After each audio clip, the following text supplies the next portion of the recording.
धनबाद जिले में बीते शुक्रवार को दो बड़ी घटना हुई थी। मुंडा धौड़ा में भू धसान की घटना हुई थी, जिसमें 5 से 6 घर जमीनोदोज हो गया था। तो वहीं दूसरी घटना BCCL एरिया 4 अंतर्गत काटा पहाड़ी में संचालित अंबे आउटसोर्सिंग में लैंडस्लाइड की थी, जहां सर्विस वैन में सवार 6 मजदूरों की दर्दनाक मौत हो गई थी। इसी को लेकर भाजपा प्रदेश अध्यक्ष बाबूलाल मरांडी मुंडा धौड़ा में भूधसान स्थल का दौरा करने पहुंचे। बाघमारा विधायक शत्रुघ्न महतो सहित भाजपा कार्यकर्ता इस दौरान शामिल थे। बाबूलाल मरांडी भूधसान में घर जमींदोज हुए पीड़ित परिवारों से मिलने पहुंचे और परिवारों के लिए BCCL और आउटसोर्सिंग कर्मियों द्वारा हेवी ब्लास्टिंग की बात को बताया। बाबूलाल मरांडी ने सभी को पुनर्वास जल्द कराने, दोषियों पर कार्रवाई कराने का भी आश्वासन दिया है। BCCL धमकी देके बोलता है कि हम मेरा जमीन है कि हम ब्लास्टिंग मारेंगे।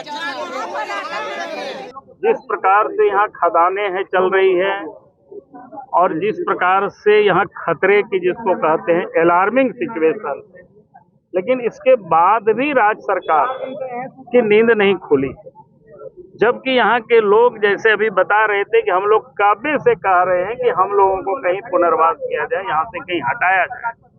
तो राज्य सरकार का काम था इन लोगों को यहाँ से बिना विलंब किए, क्योंकि BCCL का कोई जमीन की कमी नहीं है, राज्य सरकार के पास भी जमीन की कमी नहीं है, कहीं भी कोई आइडेंटिफाई करके और वहाँ लोगों को ला करके ले जा करके बसाते। इसी इलाके में लोगों ने जैसा बताया हमें कि 50 से करीब परिवार लोग, तो 50 लोगों को बसाने के लिए कितनी जमीन की जरूरत है? 10-10 डिसमिल भी देंगे तो 500 डिसमिल हो गए, यानी 5 एकड़ जमीन की जरूरत है।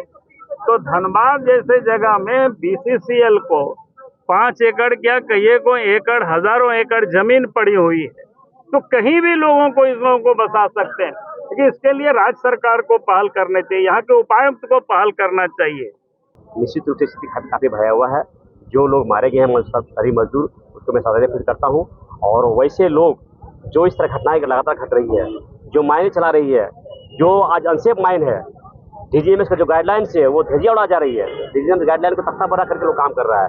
हम वैसे लोग मैं कहना चाहूँगा अगर आप इस तरह का सुधार नहीं लाइएगा तो निश्चित रूप से आपका माइन बंद कर देंगे और आने वाले दिन में हम लोग रोड से स्वतंत्र लड़ने काम करेंगे। अवैध तो माइनिंग सरकार चला रही है, क्या कर सकते हैं? सरकार खुद संलिप्त है, सरकार खुद से मिले हुए हैं, इसमें किसी का हम क्या दोष दे सकते हैं? सरकार को लगातार हम लोग बात कर रहे हैं, सरकार को लगातार हम लोग कर रहे हैं, लगातार हम लोग लिख रहे हैं, हम लोग विधानसभा बात अपने काम कर रहे हैं, सरकार इस पर हम नहीं कर रहे। रूप से उसका मुआवजा मिलेगा, उसका हम उचित दिलाएंगे।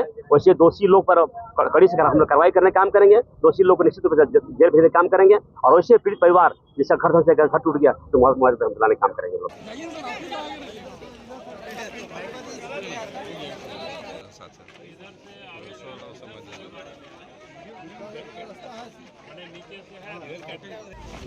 और बगल का ही लोग जो ही है प्लास्टिक से ही लोग